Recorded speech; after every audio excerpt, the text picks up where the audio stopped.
As a tarot reader or practitioner, do you have friends or clients who'd be down to use their intuition in a reading with you? If so, keep watching.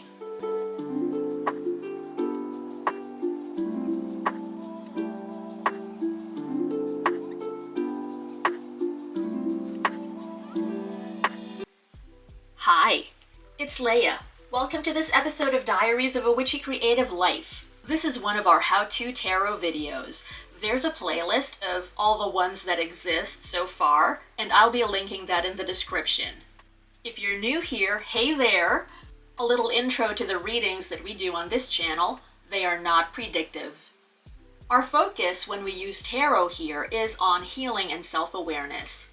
We follow a shadow work approach, which is basically diving beneath the surface of what's obvious, so that you or the person that you're reading for can reconnect with those parts of yourself that you've dissociated from or been in denial of or swept under the rug. Sometimes when there's fear or shame or any other negative emotion tied to certain aspects of ourselves, we tend to push these down or they go into hiding. But that doesn't mean they don't exist or that they can't come up and affect our lives. So having some sort of acceptance of them is helpful. For the demo in this video, we are using Chris Ann's The Lightseers Tarot. It's the same deck that is used in all the other how-to tarot videos so far. So if you've been curious about this deck and want to see it in action, take a look at those other videos. You'll also get an even better idea of the reading style we follow on this channel. For this particular lesson, we are using a 3-card tarot spread. This is a different approach to the past, present, future spread. So what we're doing here has some things in common with another video that's already on that how-to playlist. It's the very first How to Read Tarot Intuitively video that I've done. And the lesson in that one was focused on finding a solution to a problem. So in this case, what you're going to want to do with your client, your sitter, or your friend that you're reading for is, once that you're ready to conduct the reading, you lay all the cards face up. And by the way, even though I mentioned that this has some things in common with that other How to Read Tarot Intuitively video, there's a lot that's also different. Okay, so once all the cards are face up, you will be asking your client or sitter to pick 3. Have them look at the images and base what they pick on that, on how the images speak to them. If your client or sitter already has some knowledge about tarot card meanings, then tell them to leave all that behind for this particular reading. For the first card, tell them to choose something that reminds them of their past. And no overthinking here. Glance quickly over the images and the first one that calls out to them, let that be it. We don't want logic to start to step in here when it comes to their choice of cards. Now for the second card, have them choose one based on an image that resonates with who they are today. So that would be something that speaks to their current self right now. And for the third card, have them choose an image that brings up feelings of peace, fulfillment, contentment. You don't even have to tell them going in that this is a past, present, future spread. But you can mention that once that they've handed you the 3 cards. And you'll explain as well what each of the cards stands for, although of course they'll have an idea. But I'll tell you more in just a second. First, let's have 3 cards for our demo.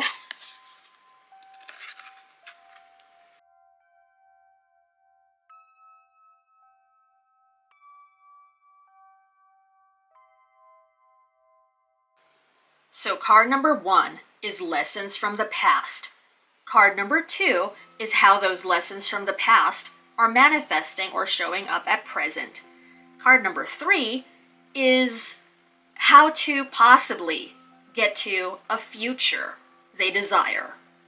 And we say possibly because there are a few ways that that could happen. There isn't just one. But maybe that one way could give them insights or at least start them thinking, and once you pull that thread, it unravels and they find all these other possibilities. So this spread is good for a client or a friend who wants a general reading, as in they're open to whatever you might have for them that would be insightful, or maybe someone whose question involves where to go from here, someone who wants clarity on the direction their life is taking, or how they can better influence that. So of course on your end, your client and you already know what these cards are. I have them flipped over just so we can focus on one at a time. So let's start. Let's flip over card number 1 now. We have the Knight of Swords.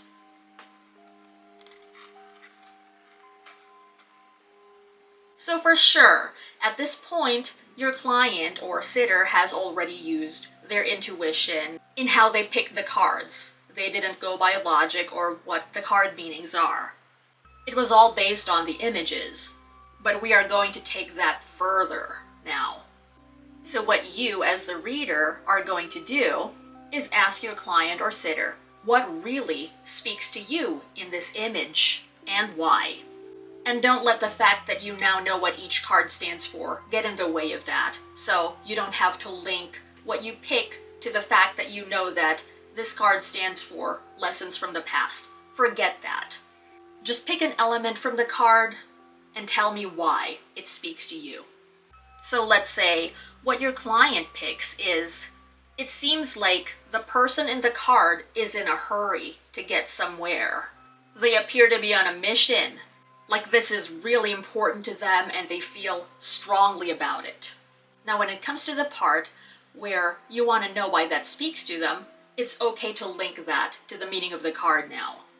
And your client or sitter could say, when I was younger, I wanted to be everyone's savior. If a friend or family member was in trouble, I'd come to their rescue. It didn't serve me well though, because it landed me in hot water a lot of the time.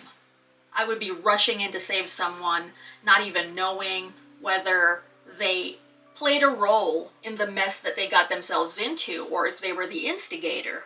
And I would find myself in situations that were difficult to extract myself from. It was very risky. And so, as a reader who follows the shadow work approach, what you can do now is ask questions that help bring them clarity based off of what they told you, or even bringing the card meanings into the equation. If you're a beginner, as long as you understand this process, but you aren't familiar with the card meanings yet, you can take out your guidebook. So the Knight of Swords is about determination, about being driven to succeed, being assertive and ambitious. There's also a rush to help other people. And you can ask your client something along the lines of, what was behind your desire to want to be other people's savior? Because if they haven't figured that out yet, there's an opportunity to do so now. And they could say, I haven't looked into that so much yet, but I know it made me feel good. And once that's explored, as the reader, you can put out other questions too, depending on how much time you have for the reading. Just to give another example, have you put that drive and determination that you were giving to others towards yourself as well, like towards your goals and what you wanted out of life? And maybe they say, I've wanted to, I've thought about it, but it was never a huge motivation. So of course on your end, they could give way more details than that. I'm shortening it for time's sake for our video. But once they get that all out and share their insights, we can now proceed to the second card, which, as we said, is how those lessons from the past manifest in the present. And we have number 7 from the Major Arcana, the Chariot. I adjusted the light because there was a glare on it. Anyway, so we follow the same procedure with the first card, which is to ask our client or sitter What about this card stands out to you? They could say, honestly, it's very similar to the previous card. The person on this card also seems to have a mission. I really like that. Having purpose and being focused on it. They don't seem to care about anything other than what it is they want to do or what it is they've set their mind to do. Okay, so when it comes to the part about how they can relate to it, ask how they can link that to the meaning of the card, which is how the lessons of the past are manifesting in the present. And maybe they say, you know, I hadn't realized it prior to now, but I have already been redirecting that passion I have into my personal life. I think I just haven't really analyzed it, but I did grow tired of always rushing to other people's defense or other people's aid. But that didn't change the fact that I have a lot of energy in me. So I would say I still need more direction and more of an idea of what to do with it. But I have been more focused on taking better care of myself as compared to how it was before. I thought in the past that I was put on earth to help people and that was all there was to it.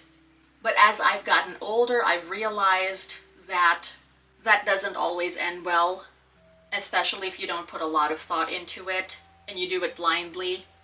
And now I actually want to devote this energy to bettering myself and my life.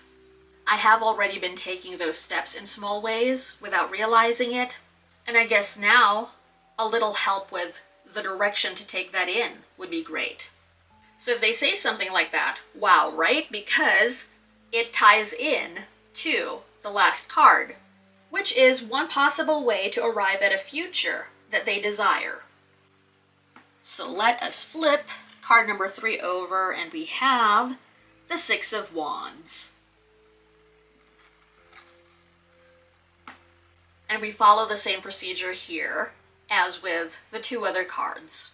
So client/sitter, what about this card speaks to you? And they could say, well, you told me to pick something based off of that feeling I get of contentment, fulfillment, and peace. I have to admit it isn't peaceful per se because it seems like the person on the card is in front of a crowd, and that can be noisy, but it brings me peace to know that I am able to inspire others, or that I am able to bring some sort of knowledge or expertise to other people, which then makes me feel fulfilled and content. So if they say that, they basically already told you how they relate to it as well. And when you ask them questions to further bring about more insights, as the reader you could say, so do you actually want a life in the spotlight? And they might say something like, I never really considered it before, but it sounds appealing. And I realized, by the way, that before we flipped over the 3rd card, we didn't even really go into questions to ask the client/sitter. But on your end, by all means, go ahead and do that. Although the reason why we flipped the 3rd card over before even getting to it is because it seemed like the perfect segue. So you can still ask questions relating to the middle card at this point. In fact, even questions related to the 1st card, because you can tie everything together now that all of them are right in front of us and are being looked at and discussed. So you could help them explore if they would like to devote that energy now that they've been giving to themselves, as has been discussed with the 2nd card. Do they want to direct that energy now towards a life where maybe they're a motivational speaker, a writer, a podcast host, a filmmaker, another artist of some sort? This could be a great opportunity to explore talents of theirs that they love expressing themselves through. And even if this particular session ends with them deciding to think on it or sleep on it for a little bit, because they never quite saw themselves as a public figure before, even if it does sound appealing now. That's perfectly fine. Something has been awakened in them. They now have a clearer way of seeing a path forward, and that's what matters here. You don't have to have definite answers like, yes, this is it. This is what I've been waiting to realize all this time. Don't get me wrong, that happens sometimes, but even if it doesn't, their mind and eyes are open now to way more possibilities in their life. And you could end the reading by summing up what you have. Use your discernment whether you need to actually throw in the meanings of the cards, which is what we did with the Knight of Swords. But it's also okay if the reading doesn't unfold that way and there's still a lot of insights based purely on the intuitive approach through your client. You can definitely use this in different spreads for longer readings. Using this 3-card spread was just one example. Thank you so much for joining me for this video. If you enjoyed it, I invite you to check out the other videos on this channel and subscribe if you haven't yet. Also, get notifications so that you don't miss a thing. I'll be back soon with more tarot videos on healing, shadow work, personal awareness, and the like. So stay tuned. Until then, take care of yourself. Bye for now. More Diaries of a Witchy Creative Life coming very soon.